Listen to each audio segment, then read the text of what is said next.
Assalamu alaikum, dear viewers. Thank you so much for joining us for what is sure to be a fruitful discussion and a very important one.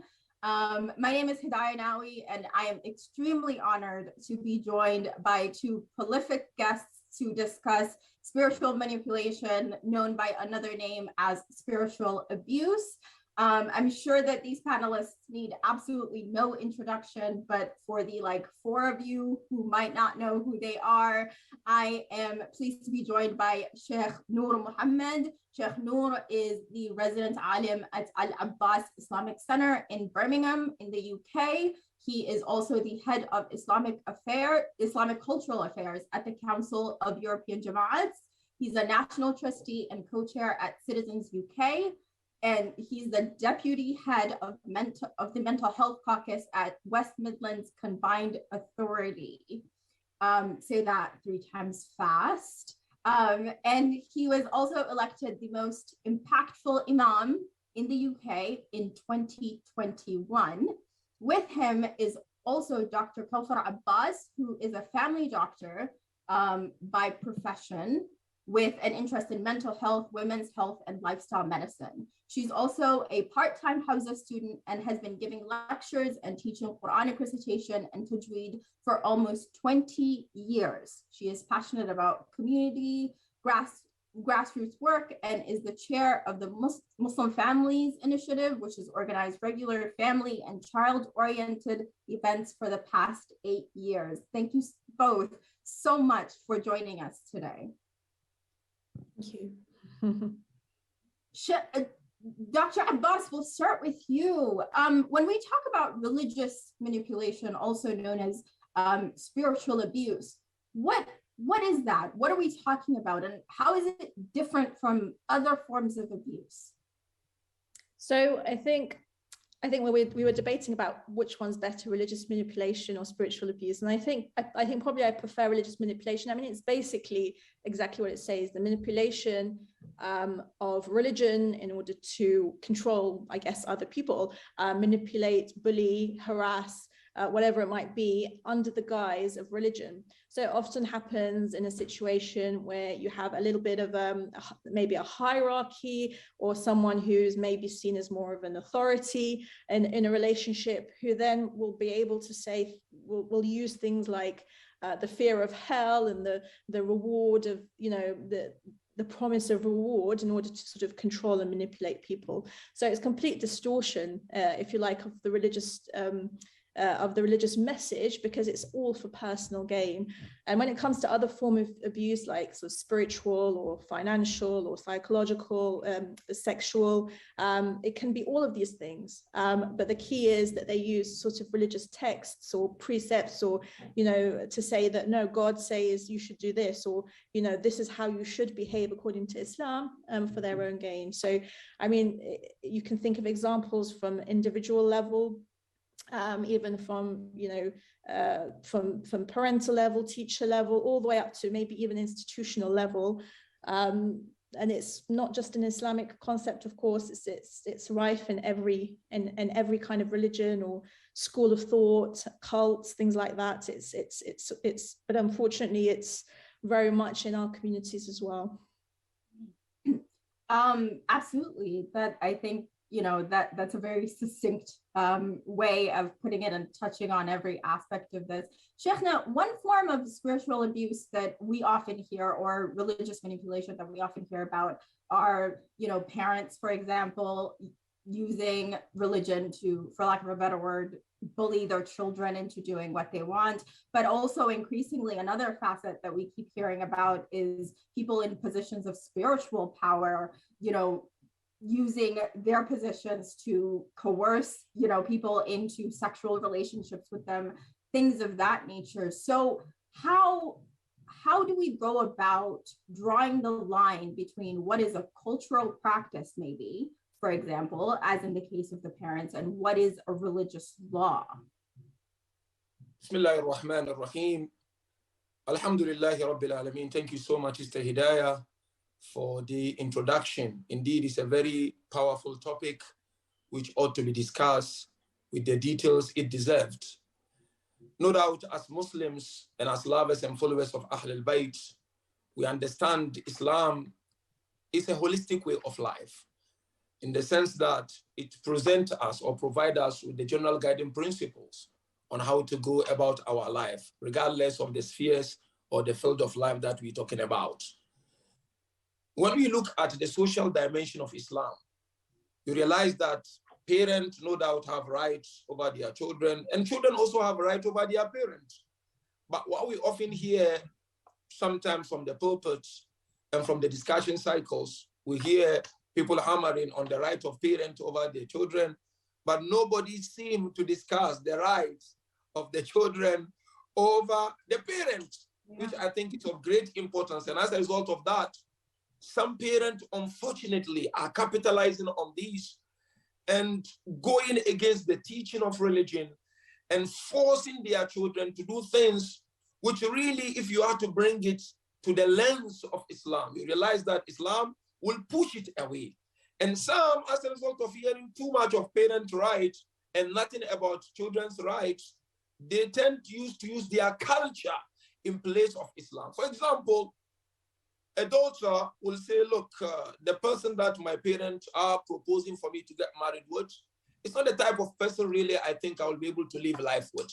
But sometimes really will say, look, I'm from this particular country, I'm from this particular culture. Why? What do you want people to say about me out there? You must marry, you must go for it. This is manipulation, and it has no room in Islam, and Islam doesn't accept it. Islam says just be kind to your parents, respect your parents, reach out to your parents, but there is no way in Islam where parents are allowed to force their children to do what is not acceptable, either because of their culture and in any other thing. Another example is, yes, there are people who use religion to force people into sex. Some may use mut'a, for example, for these kind of things, which is not acceptable within the religion of Islam. Some will use their position and maqam and do how they please.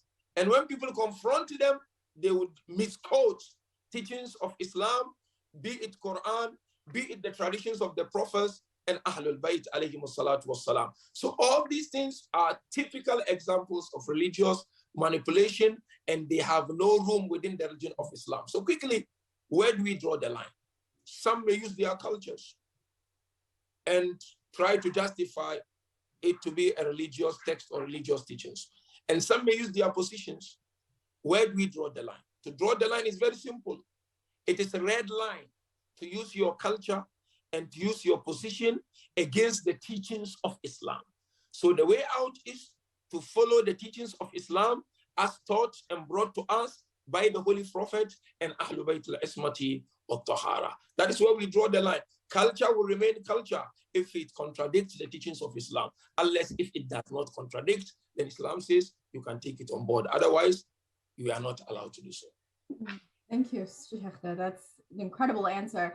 Given everything we heard from Dr. Abbas, I'm wondering if there are examples of this in Islamic history, and if there were, how was it handled? Because the prevailing response these days just seems to be little more than just be patient. Absolutely, absolutely. We always take our cue from the history of Islam, from the times of our beloved Prophet and Ahlul Bayt alayhimu salatu wassalam. So let's look at a few examples and how Prophet and Ahlul Bayt dealt with them. The first example is racism. There are people who use Islamic texts to antagonize, to undermine, to ridicule, to push people away.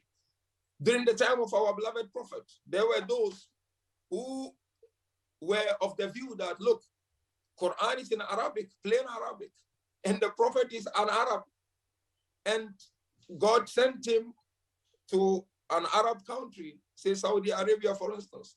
So any other race, especially black color, you do not have any room here. So they undermined so many people. They blatantly demonstrated the racism against the blacks who were inclined to the teachings of Islam. How did our Prophet handle this? He gave Bilal position. He gave him position, not just Muazzin. Bilal was also the secretary of our beloved Prophet, sallallahu alaihi wasallam, to tell them that there is no racism in Islam. There is no superiority in Islam. That is one example. Another example, as we're talking of Imam Ali and human value, you know, Amir al-Mu'mineen alayhi salam, when of course he moved from the holy city of Medina to the holy city of Kufa, there were people who were close to him who thought now our own is in charge. So let us try to get whatever we want from him. Typical example, Amir al-Mu'mineen had a sister called Fahita. Fahita, my dear brothers and sisters, she used to be in the holy city of Makkah with her husband. And the husband used to torture and attack Muslims, you know. So there's a time when the Holy Prophet said to Amir al-Mu'mineen, go to Makkah and administer justice. She used to use the name of Imam Ali without the consent of Imam Ali to wage war against Muslims and against people. Amir al-Mu'mineen went to a house wearing face mask. Of course, as I always say, not like the current face masks we have, you know. So he was wearing face mask. He entered the house. When he entered the house, he did not speak. So she thought he was someone else. She said, if you dare make a step in this house, I will call my brother Ali and he will deal with you drastically. So this is religious manipulation and spiritual abuse, because he's thinking that my brother is the head, is the one who fought in most of the Islamic battles. Let me use his name to scare people, to threaten people. All of a sudden, Amir al-Mu'mineen opened his face. And she saw it was Amir al-Mu'mineen alayhi salam. And he said to her, there is no family here. I am here to administer justice. I'm going to make sure that you are held accountable and you are dealt with drastically. And that's what exactly happened. Last example, Imam Amir al-Mu'mineen in Kufa, his brother Akil came to him. He thought, now my brother is in charge. Of course, Akil was a good person, but my brother is in charge. Let me go and get some money from my brother. He went to Amir al-Mu'mineen. He said, I need 1,000 dinar. Amir al-Mu'mineen said, I do not have 1,000 dinar. He said, but you are in charge of Islamic treasury. Today it is happening in some of our communities. Leaders are sitting on wealth and they do as they please. They call it in the name of I'm a leader, I travel this, I travel that, and they are abusing the wealth of our communities. Youth are struggling, people with mental health are struggling. Some of our communities are faced with these challenges, and if you dare talk, they will chase you out of the community. Amir al-Mu'mineen said to Akil, no, I deserve 3 dinar. You deserve 3 dinar. Each and every member of this community who is under me deserve 3 dinar. So therefore, Ahlul Bayt alayhim salatu wasalam, they faced those challenges hands-on. They did not beat about the bush. They tackled it there and there, and they removed it completely from the community. And that is really the lesson we need to take on this. Shaykhna, those are fantastic examples. Thank you so much.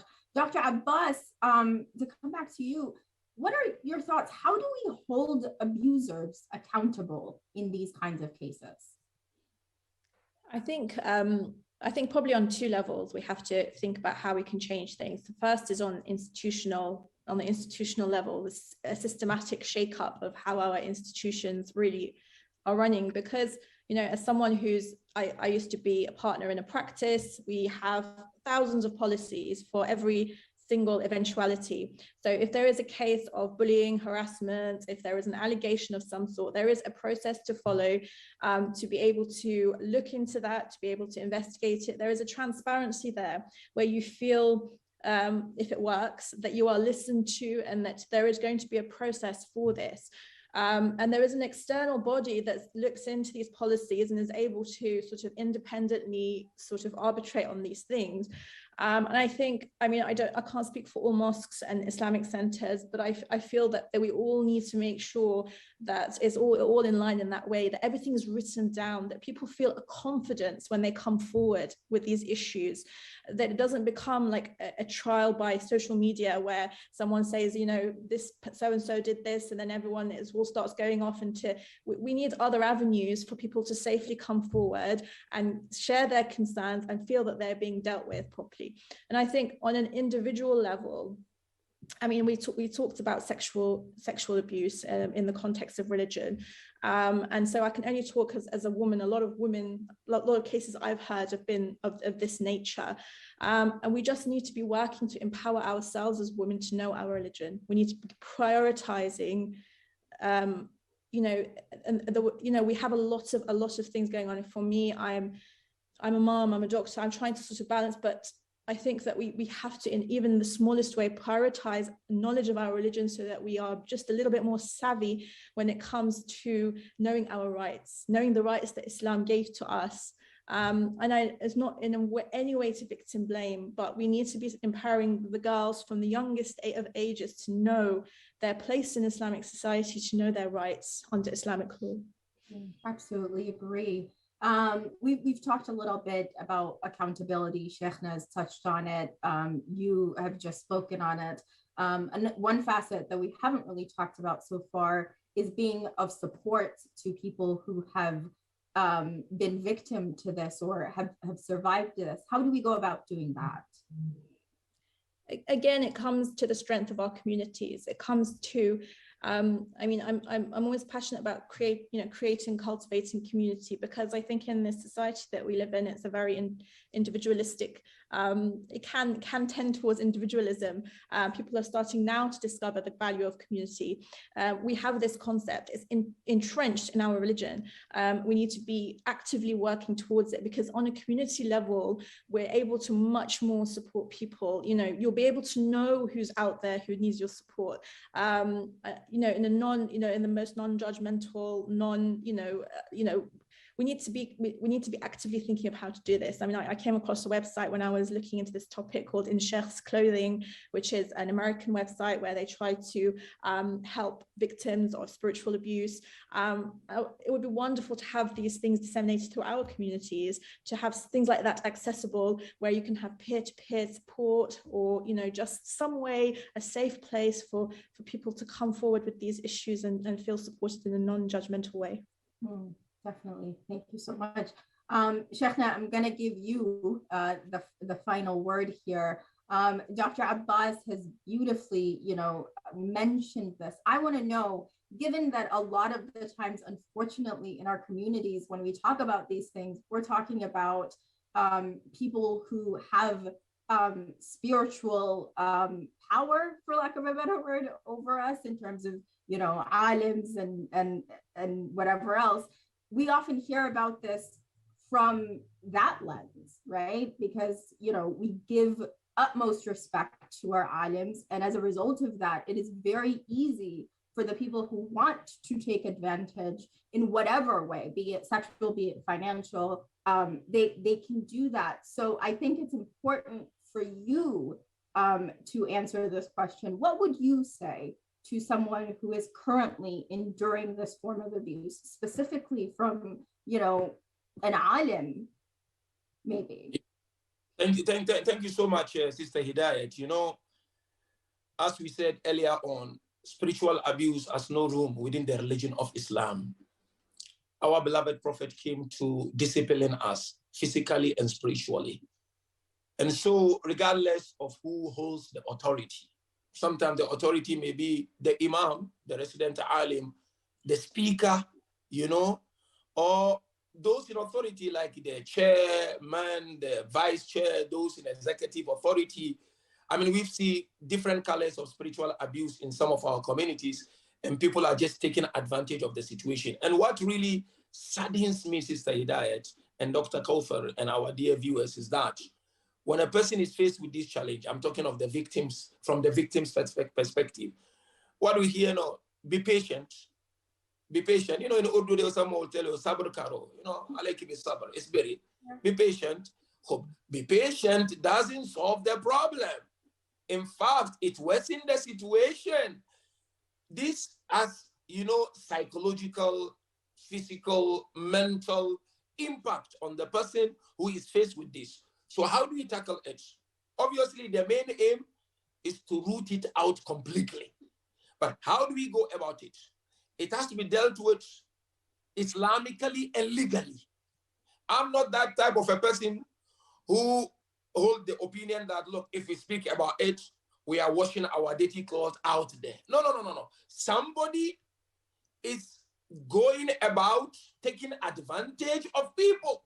Could be financial advantage, could be sexual advantage, could be any other advantage. And we are yet saying, make dua, Allah Ta'ala will make it easy for you. No. Allah will make it easy for you, I agree. But Allah is also just.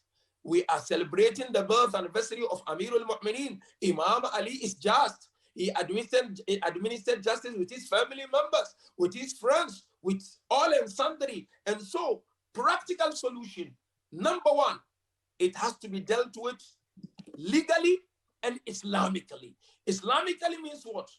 Remove the person out of the community who causes the problem. And legally, expose him, let the law deal with the person.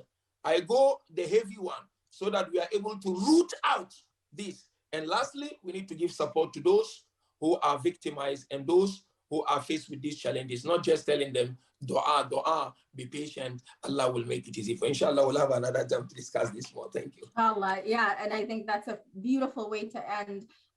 Thank you so much to both panelists and to the viewers for listening. And, you know, inshallah, you learned a lot as I did. Bear in mind, as Shaykh said, this is just a conversation starter. There's a lot more. I could talk about this for an hour, but we don't have that kind of time. So thank you so much to my panelists, to the viewers, and wassalamu alaikum wa rahmatullahi wa barakatuh. Alaikum.